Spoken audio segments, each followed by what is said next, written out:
Hey, what's up, you guys? It's Ben Greenfield. I just got back from a mind-blowing trip to Salt Lake City, Utah, where my friend and documentary filmmaker Jeff Hayes kind of took me on this health hacking tour. We went to the offices of Dr. Craig Bueller, who I interviewed like 4 years ago in this episode called Dr. Two Fingers. And he just pieced together my whole body, like turned my glutes back on and turned my lats on and turned my rectus abdominis back on, because a lot of these muscles get turned off as we go through life. That was intense. And then he also shoved nasal balloons up my nose and basically adjusted all my cranial bones, like my intranasal bones. Really, really crazy stuff. And then we went to get umbilical and amniotic stem cell injections mainlined into our blood and kind of injected up and down our spine, followed up by acupuncture needles to drive the stem cells to where they're supposed to go. That was at the office of Dr. Reagan Archibald, also in Salt Lake. And then we drove across the border to Pocatello, Idaho, to visit one of the most intelligent guys I've ever met in medicine. This guy is wicked smart. People come from all over the world to see him. His name was Dr. Jason West in Pocatello, and he fixed an issue I've been having with my back via injections and adjustments, along with a really smart chiropractic doc named Dr. Francis Murphy. They kind of tag teamed me. And then he did a bunch of injections up and down my belly, gave me about 1,000 milligrams of vitamin C via an IV. Just a crazy experience. Anyways, though, I digress. As we were driving across the border to Idaho from Utah, I had sitting next to me in the backseat of Jeff's car, Naomi Whittel. And Naomi just wrote a book. Naomi's book is amazing. And so I decided right there in the backseat of the car to interview her about it. She was named by Prevention Magazine as the nation's leading female innovator in the natural products industry. She is a real go-getter. She's the CEO of Twinlab, Consolidated Holdings, which is kind of like a nutrition supplement type of company. She is a wellness partner for QVC. She's been all over the place in terms of like the Wall Street Journal and Vogue and Access Hollywood, Good Morning America, the Today Show, the Doctors, PBS. She's a sought-after keynote speaker. She lives down in Boca Raton, but she was up in Utah kind of doing some of this health hacking along with us. You may also have seen her on the Dr. Oz show. But anyways, she's extremely smart, extremely well-spoken, and she wrote this book. So I decided right there in the backseat of the car, I was going to interview her about the book. So you're about to hear what's ensued. And if you have questions, you can leave them over in the show notes. They're going to be at bengreenfieldfitness.com/glowbook. bengreenfieldfitness.com/glowbook. Before we jump in, I want to tell you a couple of other things. First of all, this podcast is actually sponsored in part by this company called Daily Harvest, and it's pretty cool. They actually put together these things like vegan sundaes. They call them nice cream. You like that? Activated breakfast bowls, smoothies, but they send them in these single-serving cups that you can blend or you can heat. You just toss them in the freezer, and they put all these amazing, organic, unrefined ingredients together. It's like you hit the farmer's market and chopped up 1 million fruits and vegetables, and then they come, ship, straight to your house. They're really, really great, like these acai bowls and amazing healthy foods in smoothie format that you just put together in this little cup. You get this ready in 30 seconds. So they're giving everybody who goes to dailyharvest.com and uses promo code BEN 3 items for free on your first box from Daily Harvest. Super simple. You just go to dailyharvest.com/Ben. Speaking of tasty things, this podcast is also brought to you by a company that will send you things like short rib burgers, seared steak and thyme pan sauce with mashed potatoes, green beans, and crispy shallots. They even have those short rib burgers on a hoppy cheddar sauce with a pretzel bun, if you would like. Thank you very much, good sir. They're called Blue Apron. They're the #1 fresh ingredient and recipe delivery service in the country, in all of America. And they have some pretty high-end meals that you would be blown away by in terms of how easy they are to cook when you get all their fresh ingredients and put them together with the step-by-step recipe plans that they send to you. I mean, my kids can make high-end meals like quick bucatini with broccoli and pecorino cheese and Italian-style shrimp and sweet pepper. Incredible ingredients, these chef-designed recipes. And what Blue Apron is going to do is they're going to treat... They're not going to. They are. They're treating you to $30 off your first order. It's very simple. You go to blueapron.com/Ben.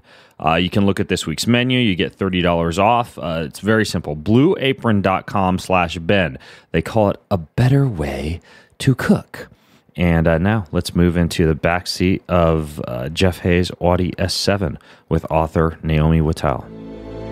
In this episode of the Ben Greenfield Fitness Show, and if autophagy isn't strong and powerful like it needs to be, like it is when we're younger, then it's not able to actually do the work, for example, on the mitochondria that it needs to. So then our mitochondria doesn't function at its optimal level. Citrus bergamot it's almost like a combination between an orange and a lemon. So it has very high levels of polyphenols and flavonols, more than any other citrus fruit out there. He's an expert in human performance and nutrition. Voted America's top personal trainer and one of the globe's most influential people in health and fitness. His show provides you with everything you need to optimize physical and mental performance. He is Ben Greenfield. Power, speed, mobility, balance. Whatever it is for you, that's the natural movement. Get out there. When you look at all the studies done, studies that have shown the greatest efficacy. All the information you need in one place, right here, right now, on the Ben Greenfield Fitness Podcast.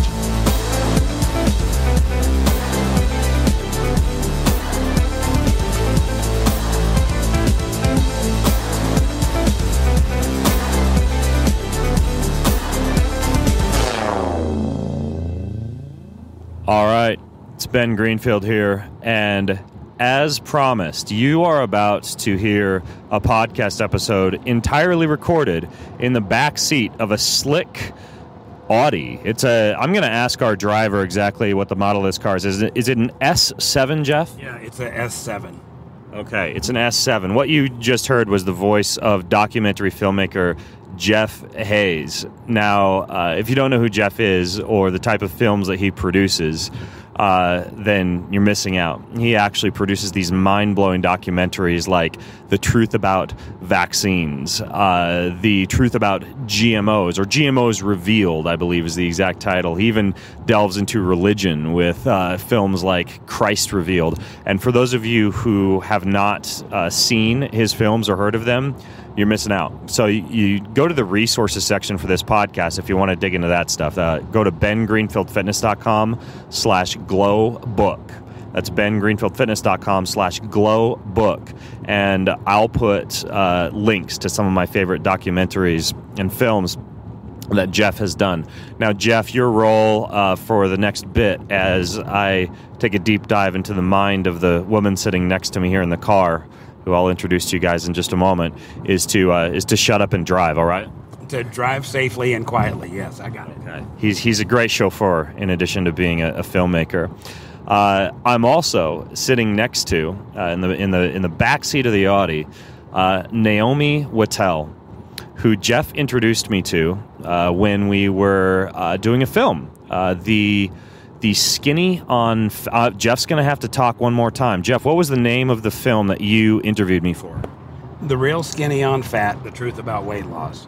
The Real Skinny on Fat, The Truth About Weight Loss. Jeff interviewed me or had me on that documentary, but the actual host was Naomi. And afterwards, Jeff and Naomi and I went out to dinner at a steakhouse. This was in Costa Mesa, California. And Naomi... She proceeded to just blow my mind on this topic of cellular autophagy. And it was so interesting that I wanted to get her on the show. I didn't find out actually till after we were talking that she's written an entire book on the topic. And I'll put a link to her book and everything you need to know about the book, again, over at bengreenfieldfitness.com/glow book. But I decided that since Naomi and Jeff and I are driving across the Utah to Idaho border to go do high-dose vitamin C, glutathione, and vitamin cocktail injections with this fellow named Dr. Jason West, that it would be a perfect opportunity for me to, since she's a captive audience, to interview Naomi about cellular autophagy, what it does for you, what it means for you, how to get more cellular autophagy, and basically the ins and the outs on everything you need to know about pushing the reboot button on your cells. So what do you think, Naomi? Have you ever recorded a podcast in the backseat of a car before? Ben, I have not recorded a podcast in the backseat of a car, but I am in love with this because it's absolutely gorgeous. The mountains that we're looking at right now, and this is a great space to do it, so I can't wait. I can't wait. We're making a good move recording this on the way to the injections because we could have explosive diarrhea and sweaty pores and all sorts of nasty detox stuff happening to us on the way back. So probably a good move. What do you think? Definitely agree with you. Okay. So you all have already heard about Naomi's super impressive background. This girl's all over the place when it comes to science and media and being pretty much everywhere in the health sector. And she's written this book on cellular autophagy. I just want to tackle the elephant in the room right away, Naomi, and take as deep a dive as you want. And I'll clarify as we go if we need to clear things up, if you get too nerdy on me. But what is cellular autophagy? Cellular autophagy, it's a word that probably 90% of you have never heard. And in Greek, autophagy means self, auto means self, and phagy means to eat. So it's literally self-cannibalization. And that's a process that we have in our body, and we use it every single day of our lives. But the thing, Ben, is due to so many of the pollutants, the environmental toxins, processed foods, just chronic stress, for example, there's so many things that really prohibit this self-cannibalization at a cellular level from occurring that we are deficient in its effects and its benefits to our bodies. So I'd love to tell you a little bit more about literally what's going on deep within the organelles within our cells. But to clarify, you want self-cannibalization to actually occur? You do. We want self-cannibalization to occur because what's happening is our cells are recycling and they are repairing the parts of the cells. So let's say the mitochondria is damaged, autophagy is activated, and it removes the unnecessary damaged pieces. It helps the cell to detoxify and cleanse out the junk, the buildup, the accumulation that it needs to. So you want autophagy to be activated some of the time. It's kind of like the ocean, the back and forth. You don't always want to activate it because it can be destructive, but you don't always want it suppressed because your body's not able to do what it wants to do, and that's remove that junk that builds up. Now, one thing that I want to clear up here is there's this idea of being, the idea that being in a constant anabolic state might actually take years off your life. You don't necessarily want to always be stuffing your face with thousands of calories in a consistent growth mode, because that might induce things like cancer, like that constant activation of mTOR, muscle growth, eating, it's this idea behind like meat restriction, or not eating copious amounts of meat, or the idea that when we look at many of the blue zones or areas of longevity, we see a practice of fasting as a part of their culture, certain periods of time where they might protein restrict. And we've obviously seen lots of data on intermittent fasting kind of keeping you from being in an excessive anabolic state. Now, the flip side of anabolism is, of course, catabolism, being a little more catabolic state. Is cellular autophagy synonymous with being in like a breakdown catabolic state?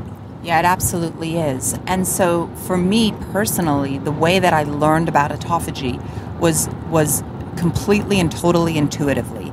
So I have autoimmune disorders in my body, and so I'm always fighting the inflammation. What autoimmune disorders do you have? I have if you eczema. care to share your entire... Yeah. Did you sign a HIPAA?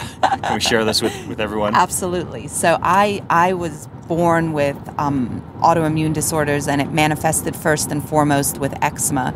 And my mast cells are constantly exploding. So it's like I have these nuclear bombs. Like a histamine reaction. Exactly. And it's constant. So I have to, throughout my life, and I have been for the past 25 years, utilizing fasting to help really squell the inflammation inside of my body. So I knew intuitively as a kid that my cells were either building or they were detoxifying. And whatever I could do to help them to eliminate the junk that was accumulating, I was just doing. So it was everything from going into my grandmother's garden where she grows comfrey and dandelion and using those as tinctures or different teas and different, like we talk about curcumin and turmeric, all of these different plant extracts I would use. But I learned very quickly that fasting was one of the best ways to really help my body eliminate the junk. And so that's how I fell into the world of autophagy about 4 years ago. Okay, so you were talking about how autophagy, for example, in a state of damaged mitochondria, which is a huge issue these days. I've talked about this on the show before. Where we've talked about doing things like hyperbaric oxygen therapy and sugar restriction and high-intensity interval training, photobiomodulation. There's all these strategies that you can use to enhance the health of the mitochondria. But in the situation of a strategy like autophagy, what exactly is going on when autophagy happens? Like what's happening on a cellular level when autophagy is quote, repairing, unquote, a mitochondria? So the researchers like William Dunn, like the Nobel Prize winner in 2016, the Japanese biologist Yosunori, these guys have been researching autophagy at the cellular level for about 30 years. And the reason the Nobel Prize in Medicine was won in 2016 for it was because of the impact that it has on our different organs and major disease states. So you think about the mitochondria. Once the mitochondria is starting to be affected and it's not working in the way that it needs to produce the energy in the cell, autophagy kicks in. It's almost like the doctor inside of our cell, and it says, okay, we need to eliminate this part of the mitochondria. We need to clear it out of the cell, and or we need to repair it. And that's what's going on constantly when autophagy is activated. And if autophagy isn't strong and powerful like it needs to be, like it is when we're younger, then it's not able to actually do the work, for example, on the mitochondria that it needs to. So then our mitochondria doesn't function at its optimal level. Now, you refer in the book to this on-off switch. Is there actually a signal to the body that induces cellular autophagy so that it knows when to go into cellular autophagy? Or do we actually have to do these things like you talked about, like fasting, intake of detoxifying plants, etc., to actually send the body a signal to begin that cellular cleanup process? That's a great question. So it will naturally occur within our bodies, but we're so, especially as children, but we're so laden with so many stressors in our environment that it's so difficult as we get older to allow the autophagy to do what it naturally wants to do. So that's why I outline the ways that you can trigger it, activate it, get it cranking in your own body through things like fasting, through things like getting your circadian rhythms into check, where you're really getting the regenerative sleep at night, through eating certain foods, through certain nutrition, all different things, specific exercises in addition. Now, when it comes to the mechanisms that inducing cellular autophagy, and I actually want to take a deep dive into that later on, because you outline a whole bunch of the strategies that you can use in detail to shift your body into autophagy. But when it comes to what the effect of that is in terms of how that's going to manifest itself in someone's body to create benefit, once you get cells dying, in the programmed way that they're supposed to clean up the body, what are some of the beneficial things that happen if you actually induce this properly? Well, cells that are needing to die or are at that phase, they get pushed into the death cycle much more quickly. So you're eliminating those cells. The cells that are healthy are able to be reinvigorated. There's so much benefit when you are fasting. There's research that's coming out right now around stem cell and enhancing the production of stem cells. And overall, what you're doing is you're essentially taking an older cell and you are getting it to behave just like it did when it was younger. And so the benefits are so vast. So the older cell, it's not, you're not killing the older cell, you're cleaning it up? Most of the time. Okay. Sometimes if the autophagy in the cell, the brilliance of autophagy is that it decides, it's like the brain of the cell, the doctor in the cell, it says, okay, this cell is either going to be cleaned up and fixed, or we're going to kill it off now. We're not going to be in this in-between stage. And so everything is able to run more efficiently and effectively. And there's a lot of activity that goes on, for example, in the heart cells with autophagy. So there's tremendous benefit.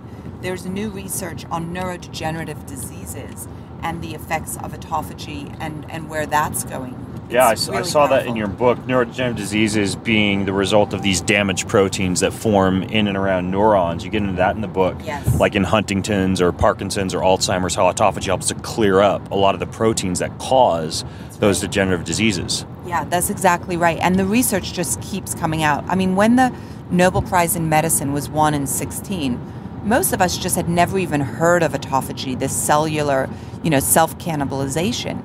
But what that did when the Nobel Prize was won was it opened up the floodgates of research. So now there's research going on all over the world in all the major universities. Institutes are popping up all over the place. And it's just very exciting for us because it's almost a new frontier. Cells dying everywhere, screaming all over the world. Help me, help me. You get into the book, you talk about infectious diseases, how intracellular bacteria and viruses get removed by autophagy. You talk about the improvement in muscle performance, which is huge, for our active exercising population listening in, how when you exercise, you put stress on the cells and your energy increases, but you essentially wear out cells. And autophagy removes the damage and allows for the mitochondria to continue to produce ATP. You get into cancer growth, which you mentioned briefly, how chronic inflammation and damaged DNA, specifically the interesting part was the mice that you talked about who had inefficient autophagy. They weren't going into autophagy, they had a higher rate of cancer growth. So it's so counterintuitive that by killing off parts of your body or by causing parts of your body to engage in what do you call it, self-cannibalization? Yeah, that's exactly right. Yeah. It sounds so weird, but it's this natural biological process. And Ben, I was in the lab with one of my good friends, Dr. Steve Anton, a couple of years ago, and he works at the University of Florida in the aging department. And he was showing me, much like what Dr. David Sinclair at Harvard showed me, this chart of the way that our body ages, right? So the telomeres are shortening, inflammation, talk about mitochondria. There's so many areas of how we age, but at the foundational level of it is autophagy. And the lack of activating it is what impacts all of these other markers of aging. And so I just think this is so groundbreaking, it's so life transformative that everybody needs to understand, like, simply how you switch it on and how you switch it off. So growing up, you intuitively began to delve into these strategies like intermittent fasting and certain plant compounds that could assist with autophagy, again, which we'll delve into in more detail in a little bit. But you eventually got to the point where you took this information and you put a study together to actually look at what would happen if you figured out how to use these strategies to induce autophagy in a specific group and in a clinical setting. Tell me about the study. Sure. So before I tell you about the study, I just want to give you a little bit of background about how I discovered this concept of autophagy. I travel all over the world and I source the ingredients that really have been able to transform my health and that of so many others. And when I was younger, I got poisoned actually by Chinese herbs. So Ben, I am obsessed with kind of figuring out exactly where things come from. So when you talk about curcumin and turmeric, I go to Bangalore in India and I go to the farms and I source it, and then I follow the whole supply chain, and that's the way I've done it for. Oh, what do you mean? You like buy a plane ticket?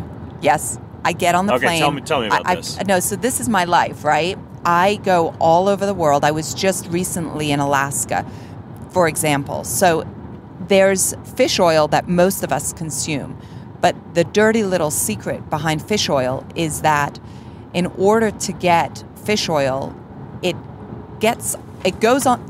The fish are basically caught in large nets, and then they go rancid on the bottom of the boat, and then the oil is extracted out of the livers, and that extraction process has to be so intense that you're removing all of the nutrients, all of the cofactors that make that oil so powerful.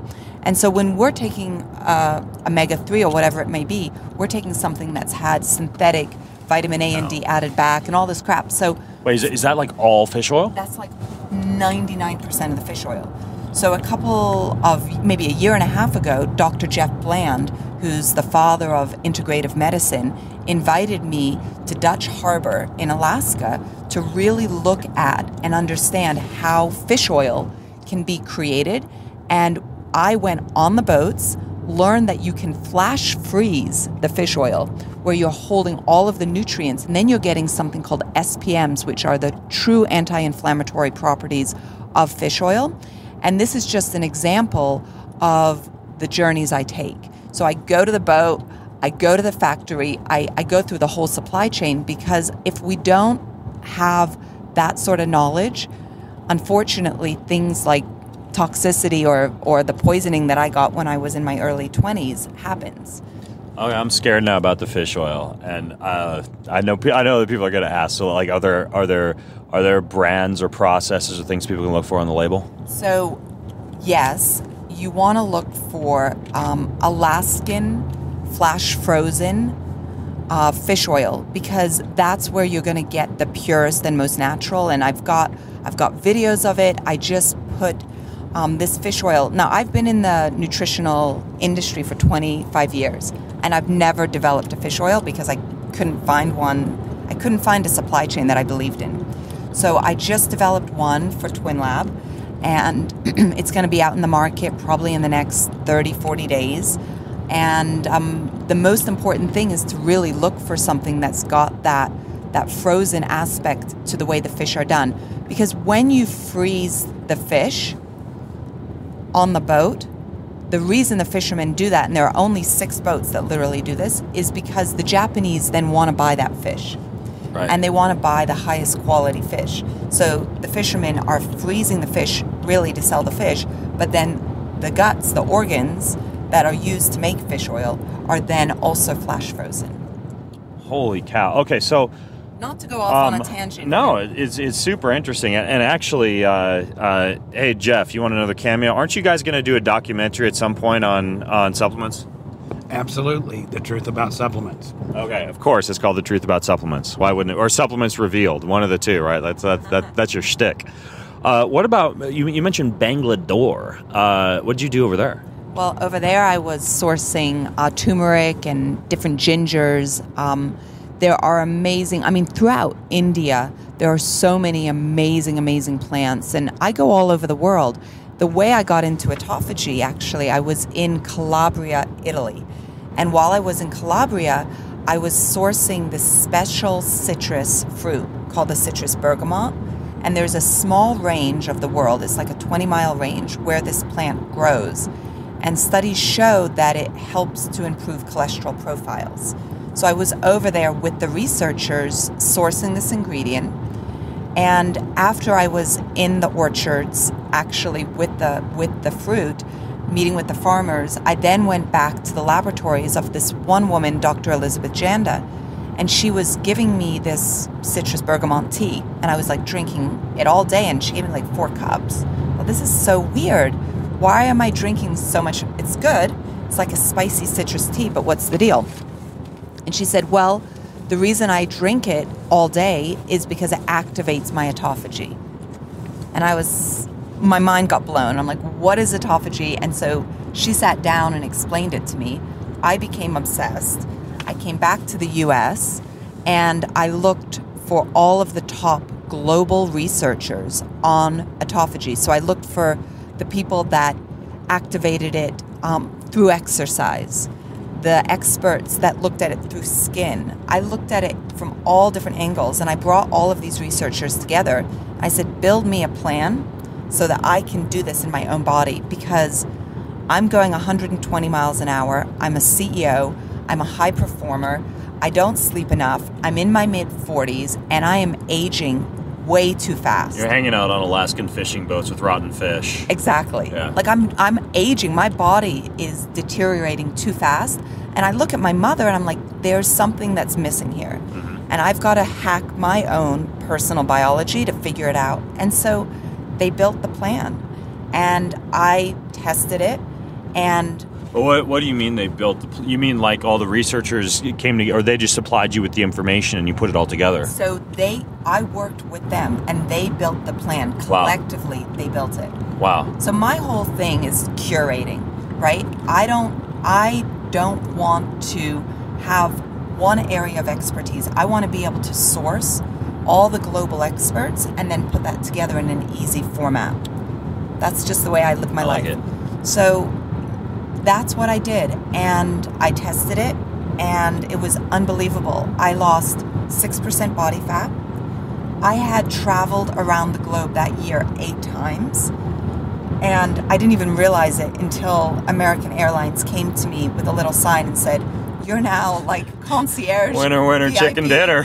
I'm like, what happened? They go, you've flown a lot. You've amassed enough airline radiation to get a certificate. And that was a problem, exactly. Yeah, so I had all that radiation. I wasn't taking great care of myself. I was under chronic stress because I just sold my business, my company, and the parent company, which is a public company, had acquired it and asked me to be the CEO. And so I had all this stuff going on, and yet I had more energy. I felt better. I looked better. And I was performing at my highest level. Like, my mental focus was off the charts, and it was all through this program that these scientists had built for me. What was it even better than the nicotine gum that Jeff gave us to chew on for this car ride? Okay, Ben, I spit that out like 20 seconds in. Oh yeah, right. I couldn't stand it. I'm still chewing mine. I'm still chewing on it. I asked Jeff if he had any gum, because I chew like Simply gum and all these nice organic gums that I get off of Amazon, and he hands me a piece of nicotine gum. I will admit that I actually have my own little collection of nicotine toothpicks down here in my bag because of the cognitive benefits of nicotine. But I'm not a big nicotine gum chewer. However, my brain's on fire right now. I love it. I love it. Yeah. Okay, so you did this on yourself. Obviously, yes. You're an N=1.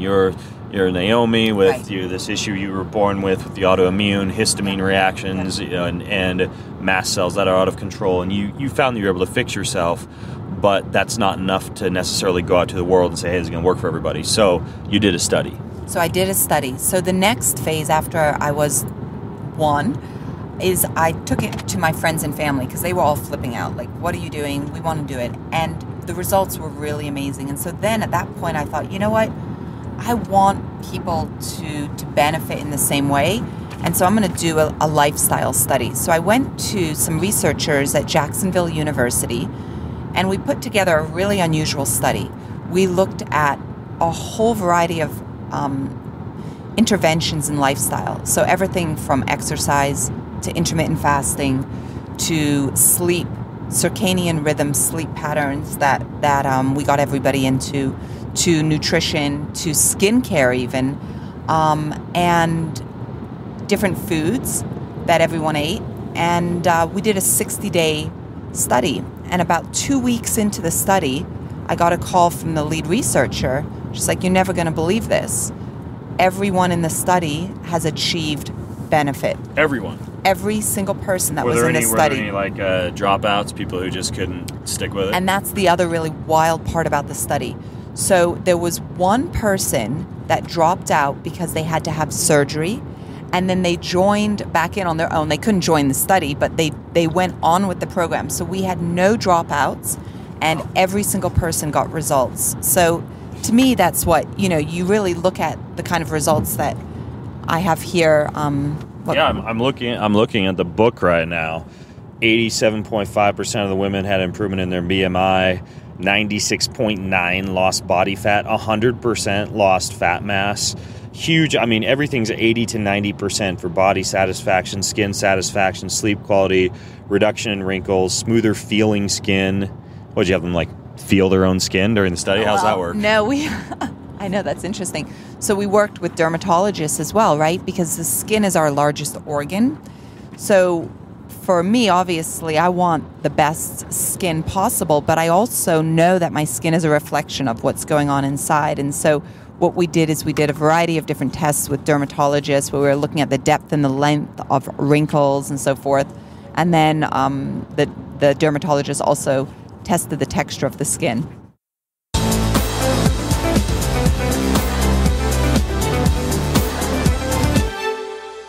Hey, I want to interrupt today's show to tell you about Kion.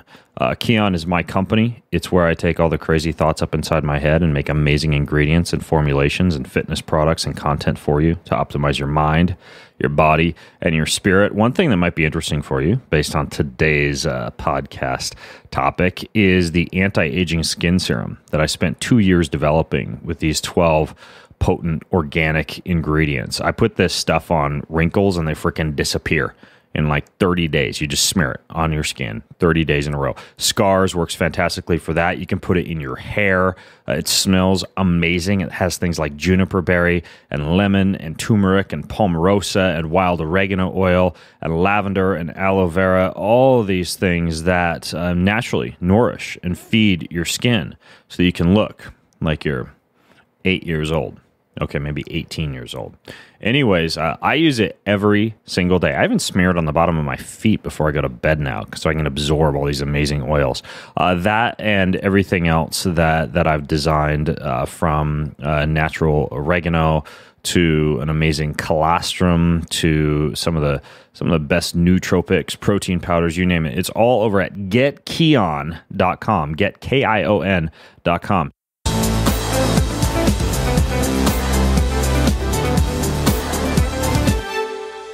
So now I want to dive into what exactly you were doing with this group. Were they all women in this study? Yes, all women in the study. Okay. So what exactly were you doing in terms of the plan that these researchers drew out for you? Walk me through the lifestyle strategies, the diet, the supplements. Spill the beans for me on what exactly you were doing. Excellent. So during a week, we have what's called high days and low days. So on a low day, you're going to do a couple of things. You're going to focus first on intermittent fasting. So on a low day, you will not start eating until noon. And on a low day, you'll do protein cycling. So that's when you're reducing your levels of protein. So we call it IFPC, intermittent fasting protein cycling. Okay. And you do that either 3 or 4 days out of the week, every other day. And those activities, when you're doing low protein, that's about 25 grams of protein or 5% of your caloric intake on that day. Those are the two main factors from a food or lack thereof that really contribute to the activation of autophagy. Are the low days just a lower percentage of protein or a lower calorie intake overall? It's a lower percentage of protein. So the whole program doesn't focus on calories at all. We're really focusing on fat first and carbs last. So there's a huge emphasis on the good fats, but a lower emphasis, obviously, on protein because we consume so much protein in this world that we live in, right? In our society, we overconsume protein. Does protein inhibit cellular autophagy? high levels of protein inhibit cellular autophagy. Okay, so on a typical day, on a low day, you said about 15%? About 5%. Oh, about 5%. Yeah. What about a high day? On a high day, you're going to eat what you normally would eat. So Okay. on a high day, it's not so much about Twinkies, bacon, cupcakes. all of it, yeah. All that good stuff. If you're eating fat bombs as your cupcakes and you're eating, the ingredients that really activate the autophagy, and I have 140 different foods in here that activate it. The research from Dr. Walter Longo, Yes. and this is the research that I personally don't like because I intermittent fast, and I intermittent fast for 12 to 16 hours a day. For me as an athlete, once I get past that 16-hour mark, my workouts start to suffer, right? Like I can't fast till, well, let's say like 1 p.m. in the afternoon and have a good afternoon workout. So I typically will fast, have a late breakfast, and that gives me the energy that I typically need to crush a kettlebell at 4 p.m. But Walter Longo's research suggests that the benefits in terms of the autophagy benefits kick in at about 16 hours. So on these intermittent fasting days, on when you're going high days, low days, does every single day involve this 16-hour fast? No, it's every other day. Okay. So one day on your low day, you'll do the 16-hour fast. The next day is a high day. You're not even going to be fasting at all. Okay, so I could theoretically have a day that is like a hard exercise day, have that be my higher protein, normal amount of calories like you talked about, but that day I might have breakfast, and then the next day I do an easier recovery day, sauna, yoga, swimming, whatever, lower protein intake as low as 5%, and then I intermittent fast for at least 16 hours on that day, meaning if I go to bed, and I apologize if I'm totally bastardizing your program. No, I'm just making shit up right now. But I could stop eating at like 8 p.m. and then eat again. Let's see, what would it be like at 2 p.m. ish, or even noon the next day on my easier day, and this would induce the cellular autophagy you're talking about from a dietary standpoint. From a dietary standpoint. And the thing is, when you exercise has, and we can talk about that a little bit more, but there are specific exercises and length of time that you exercise that activates autophagy too. Okay, so that's the protein and the intermittent fasting called IFPC. How about this concept of fat first, carbs last that you talk about in the book? What does that mean? So fat first, when you break your fast first thing in the morning or when you're intermittent fasting, so on a high or low day, I always want people to start with fat. And it doesn't matter if it's avocado, it doesn't matter if it's meat, it doesn't matter, but I just want you to be getting your fat first so that you're balancing your insulin levels, you're not getting that spike in blood sugar. I'm English and I'm French, and so I grew up eating carbs first thing in the morning, if it was a croissant or a chocolate croissant. Your espresso and biscotti. Whatever it might be, but that sets you in such a negative cycle. And we all know that, right? Like, this isn't anything new.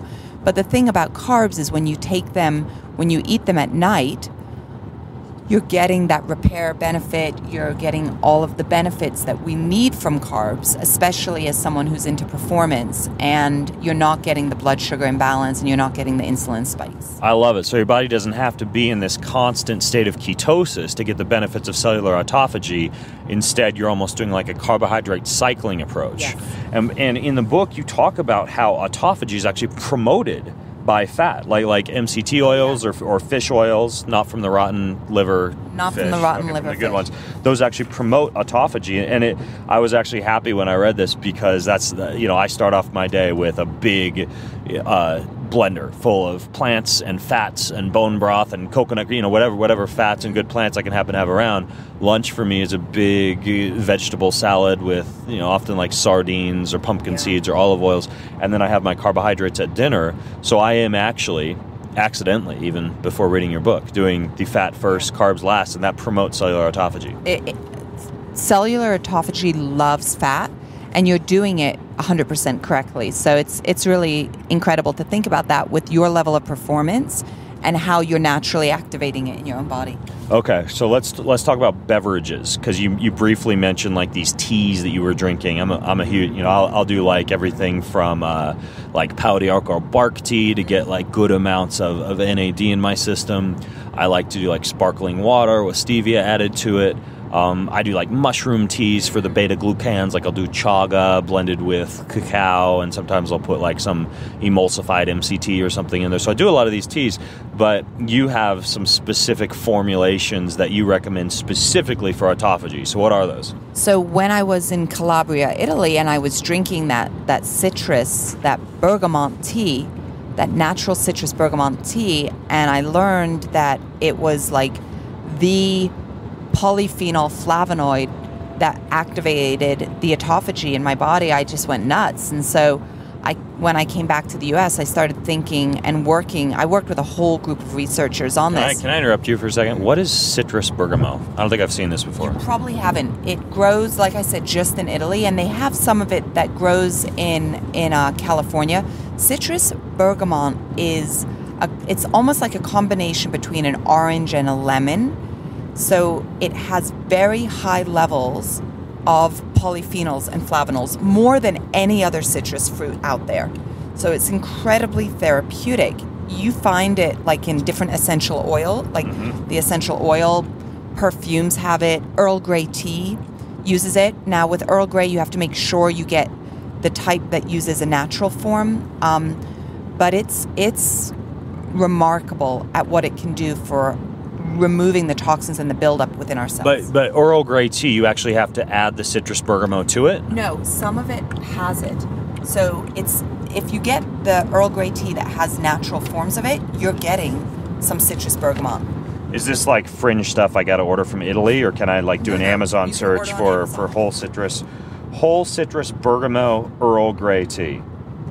Got it. What else are you adding to the tea? So when I decided I wanted to make like the supercharged, most powerful tea that I could drink every day, I thought back to the times that I've spent in Okinawa and the amount of green tea that's consumed and the higher levels of EGCG found in some of the green teas around the world. So I combine green tea with high levels of EGCG. I'm making this tea right now. I've been working on it for many, many months to try to formulate like an easy one tea bag thing. But in the meantime, people can combine the green tea with high levels of EGCG with an Earl Grey that has natural whole citrus bergamot.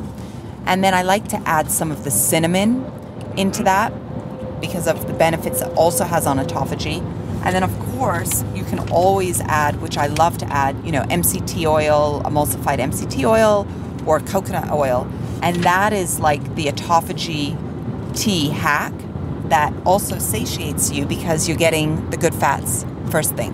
This is amazing. Okay, Jeff, at the next 7-Eleven, can you stop off and get some citrus bergamot Earl Grey tea with cinnamon, MCT oil, and some green tea polyphenols? If you give Naomi enough time, there will be one in 7-Eleven. Okay. All right. Cool. Sounds good. Next stop. Okay, so we've got our actual IFPC. See, I got it. Right. I got the acronym. The IFPC approach. We've got the T's that you talked about: fat first, carb last. And I know you get into a ton of detail in the book as well on some of the nitty gritties of these strategies.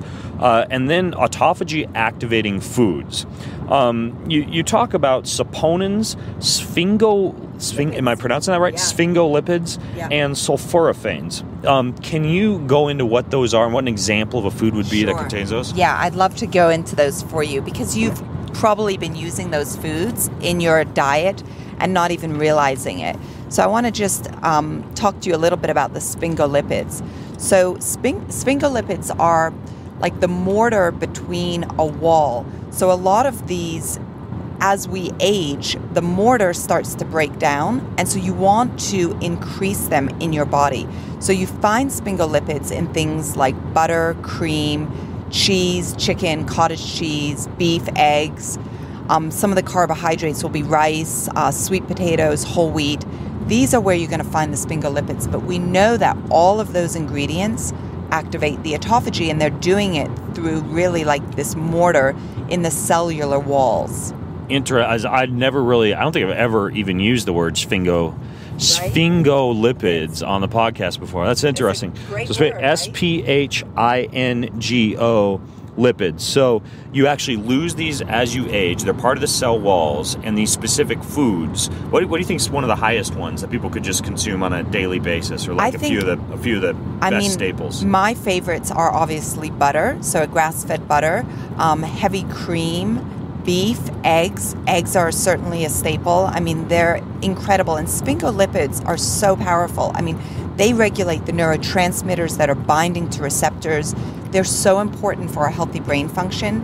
So just sort of creating this very easy and simple way to activate our autophagy through foods that we eat every day. What about saponins? Okay, so saponins, I love it. I want to be able to share with you all of the different areas that we'll get into with saponins, but I also want to talk to you about the spermidines as well. Spermidines? Yes, so we're going to talk about that too. So saponins are found, and I use them all the time because they're so anti-inflammatory. They're found in different sprouts. They're found in peas, in green beans, tomatoes. Garlic is a great saponin. And they're so critical for autophagy, and they help to really balance the levels of the genes that are actually suppressing the autophagy. Interesting. Okay, so I want to go back to the spermidines. I like to talk about stuff I haven't talked about before. I generally avoid eating things that have the word sperm on them as a rule. It's not something I've done much before. But Really? No, I mean, you know about sperm. I'm not a huge consumer of sperm. Well, personally. You're missing out. Okay, fill me in. So, spermidines can be found in cheese, chicken, steak, broccoli, cauliflower, lentils, mushrooms, peas, potatoes, red beans, and, of course, they can also be found in sperm.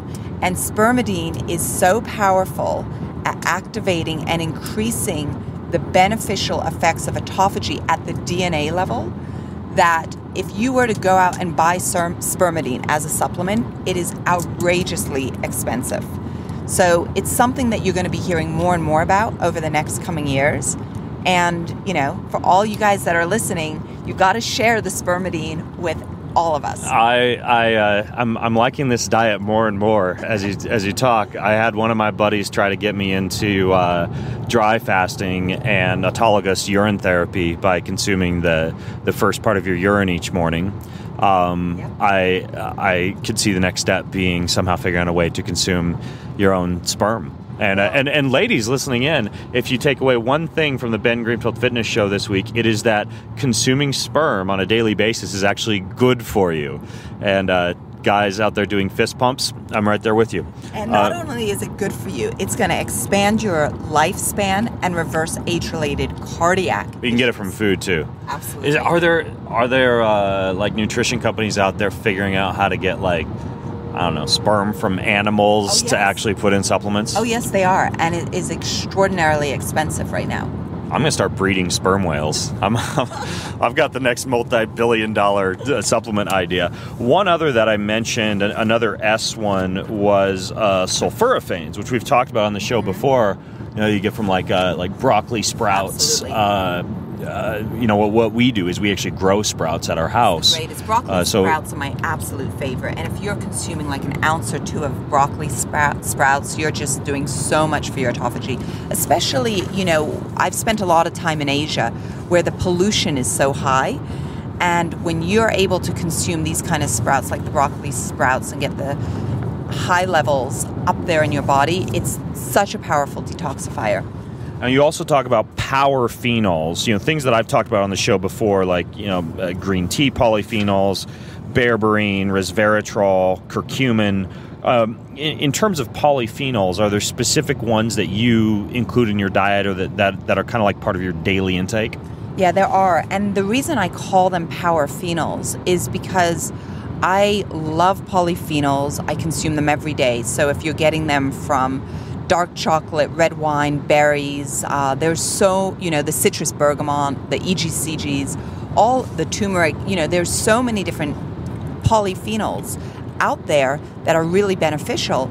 But there are certain polyphenols, and the reason I call them power phenols is because they also activate autophagy. So you're getting a 2-for-1 bang out of your polyphenol if you just know which ones to go after. One of the ones you talk about in the book is berberine, which I take. I do two things. I have outside my house Oregon grape, grows like weeds, and you can actually take the root of Oregon grape. You literally just pull it out of the ground, shave the root, and you put that in a pot on the stove, and you can actually make this. It's grapefruit extract, Oregon grapefruit extract, but it's very similar to berberine in terms of its activities. The other one is bitter melon extract. I take that every night before dinner for the blood glucose stabilizing properties, but it also activates something called AMP-K. And I talked about this in my book, Beyond Training, about how there's kind of like two different pathways to achieve mitochondrial density, this AMP-K pathway and then a separate pathway called the PPAR pathway. So interesting. And there's high intensity interval training is one way to do it. Very long, easy aerobic exercise sessions are another way to do it. But this is kind of a perfect segue to talk a little bit about what you found in terms of exercise for inducing autophagy and what kind of exercise protocols could do it. Because a lot of people, I think, they're either too catabolic or too anabolic. What have you found to be the sweet spot with these researchers you talk to? So the researchers, like, for example, Dr. Beth Levine, she did a lot of research on exercise. And you talk about the high-intensity interval training. She discovered that after 30 minutes, you're activating 70-80% of your autophagy. And if you go up to 80 minutes, you're actually totally cranking your autophagy with interval training. And the other type of exercise, there are so 80 minutes of interval training? Yeah. That's a lot. That's a lot. So these mice weren't doing aerobic exercise. It was it was interval. So for 30 minutes is really where you're getting the 80-20 principle. So in my book, it's all about 30 minutes and it's every other day. So autophagy loves acute stress that's created obviously when we're exercising. So the interval training for 30 minutes is what we do every other day, and or resistance training for 30 minutes every other day. And the research is just so exciting around movement and these forms of exercise. Time of day, because we talked about fasting. Obviously, I would imagine that autophagy, and I'd love for you to fill me in if this is the case, is tied to circadian biology in some way. But tell me about the time of day of exercise and any links between autophagy and your circadian rhythm. So what was really interesting in the study, Ben, was that everyone loved the results they were getting, but the one area that they weren't super excited about was the sleep. So they weren't getting the kind of regenerative sleep that they had expected to get when they were on the Glow 15 program. And so what we did is I actually tapped my friend Michael Bruce. I know Michael. He's been on the show before. He's way cool. The Power of When. Exactly. The book about whether you're a dolphin or a wolf or a bear or a lion. So I said to him, I need you, Michael, America's sleep doctor. I need you to help me sort of build out why autophagy isn't working as well as we want to when we're sleeping, because that's having a huge impact on our restorative nature of what needs to go on with autophagy at night. And so he said, okay, everybody needs to figure out what their chronotype is, which is the power of when. And you take a simple quiz and you figure out, okay, am I a morning person, a night person? And that understanding what your circadian rhythm is then impacts when you should best be exercising. So for me, I'm a morning person. I'm what's called a lark. So I do really well when I exercise earlier in the day. Yeah, I'm the way that I do it is I wake up in the fasted state and I do like easy aerobic exercise, like a walk in the sunshine to help establish a good circadian rhythm. You get a lot of exposure to blue light. I'll do heat, which you talk about in the book, can actually induce cellular autophagy, like a sauna session. I do both. I'll do heat plus cold, and then later on in the day, I'll do either high intensity interval training or strength training or both. So once again, I'm accidentally tapping into all the principles in your book. I'm proud of myself right now. You should be. I mean, you are the living, breathing example of an autophagy activator, and it's clear based on what you achieve in your world. So I think you're doing this naturally, and it is intuitive. See, that's the best part, Ben. It's like this is something that we naturally have in our body. We just have to work with the cycles, the rhythms, and activate it. So when you're saying high-intensity interval training at 30 minutes, There's VO2 max protocols where you're doing your interval for 4 to 6 minutes. There's mitochondrial density protocols where you're just doing a burst for 30 seconds. Do you have a specific time frequency in the book that you work on, or is it just interval training? It's just interval training, so it's going to depend on the individual. Okay, got it. Now, in terms of resistance training, same thing. The sets, reps, anything that you found with the researchers did a better job at autophagy? Really, no. It, again, just depends at what level the individual's at. Okay. But you cited an interesting study in experimental gerontology that did show that you not only got prevention of sarcopenia or loss of muscle mass, but then also actual research that shows that resistance training induces cellular autophagy, so which sounds counterintuitive because we think that it's anabolic. Right. But in fact, that cortisol release that you see post-resistance training and the breakdown of the muscle itself, it's temporarily catabolic. And then once you allow yourself to rest and repair, and maybe you're doing like the non 5% protein day, like the high day you called it, that would be the anabolic day. So essentially you're doing anabolic catabolic cycles. Exactly. Okay. Yep. Cool. Now, do you in the book encourage people to do, like I mentioned, like on the easier days, the low days, to do the easier exercise? Like, would that be more of a sauna aerobic day? So on the low days, we don't outline specific exercise that you would need to do, but absolutely what you're saying, those sort of activities, swimming, if you're in the sauna, it's fantastic. Okay. You have really amazing skin, because I'm sitting like 2 feet from you in the back of a car. I can see your skin looks great. And I know you talk in the book about skin, you call the book Glow 15. Why do you call it Glow 15, by the way? Because after 15 days, the researchers were calling to tell me that every single person in the study had achieved benefits. So it was a 60-day study, but they got benefits in 15 days. So the literary agent said, you must put that on the name of the book. I like it. Okay, now I get it. Okay, so the skin deal, what did you find in terms of the relationship between skin and autophagy, and what did you find were some of the best practices for keeping the skin glowing, as you say? Well, healthy and glowing skin is certainly a reflection of what's going on inside. And so there are different things that you can do if you're interested in it. And things like coffee grounds, right? So caffeine is awesome for the skin, on the exterior of our skin. Things like trehalose. Are you familiar with trehalose at all? That's like I've always called it trehalose. Am I pronouncing it wrong? Yeah.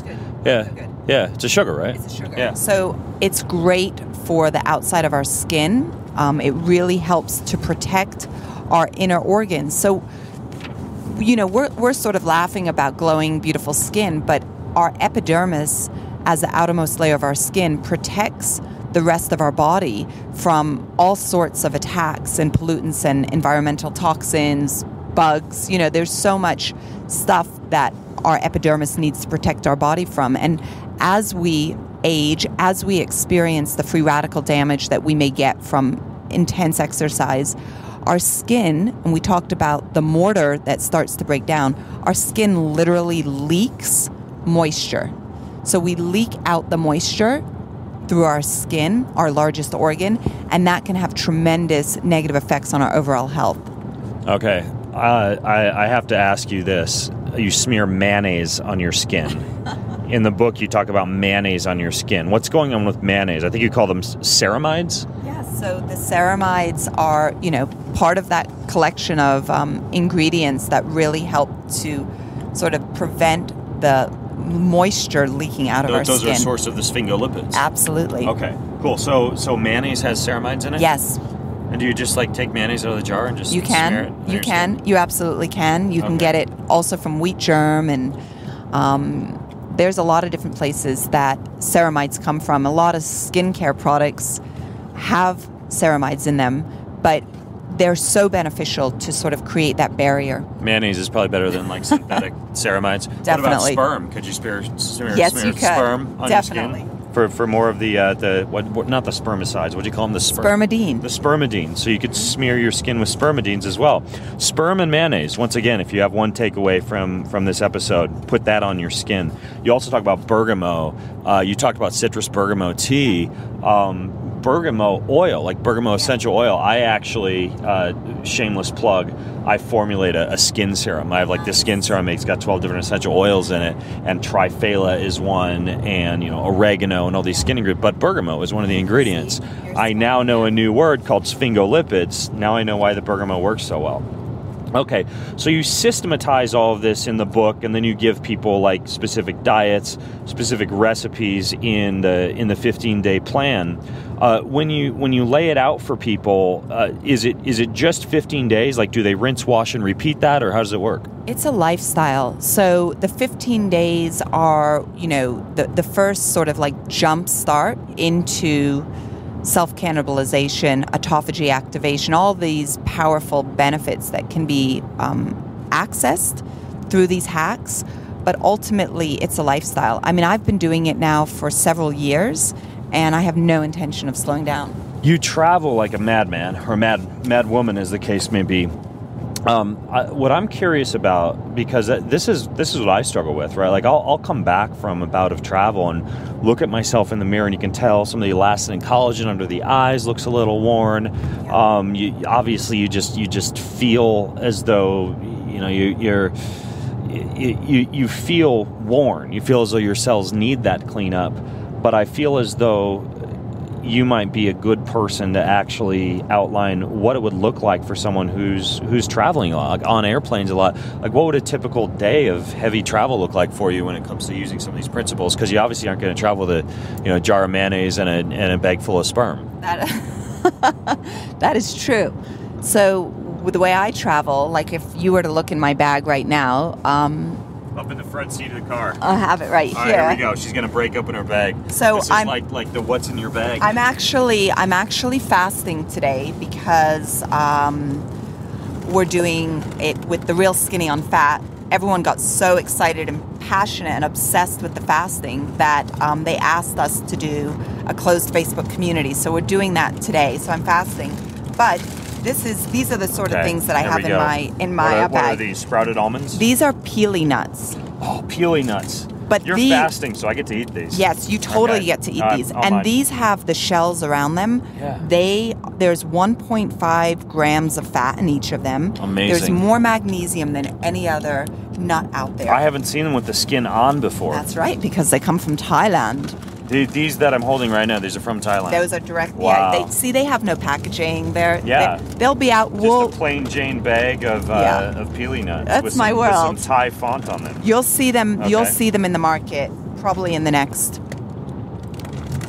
6 months, 6 to 9 months.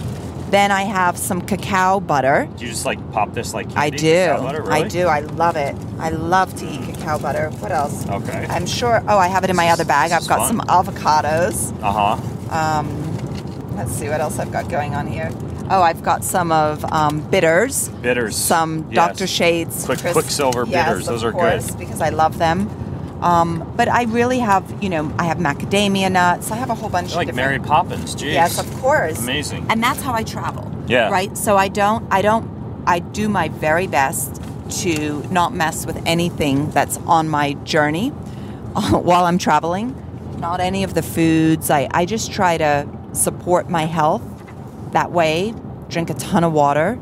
And I move a lot when I'm traveling. I get up, I move around.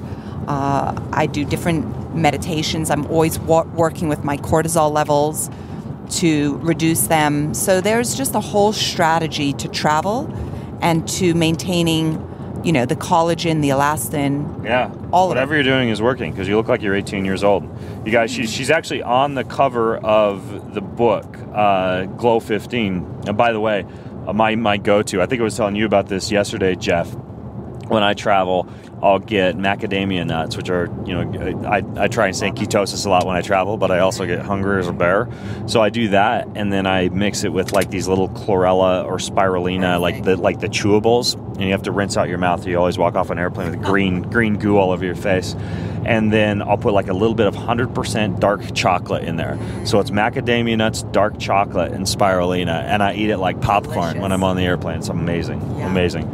Okay, so I'm going to put a link to this book in the show notes, along with, I've been taking notes as we were talking here. I'll put a link to everything from Jeff's documentaries to some peely nuts and cacao butter, nicotine gum, of course. We got to include a resource for that for people.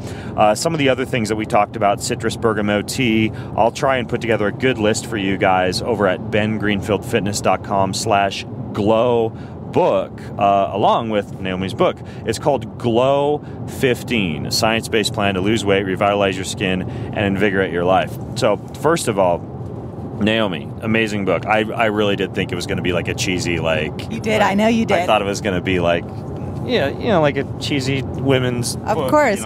But you see, the thing is... It's scientific. It is, and it's got to be. And for women, and for all the women that are in the lives of all of you men that are listening, we want to be able to perform at our highest level as well. And so I want, this book is really about hacking and creating that cellular intensity, that cellular brilliance through autophagy. I love it. I still think you should have named it Eat More Sperm, but it's good. And also, next, Jeff Hayes, documentary filmmaker and great chauffeur.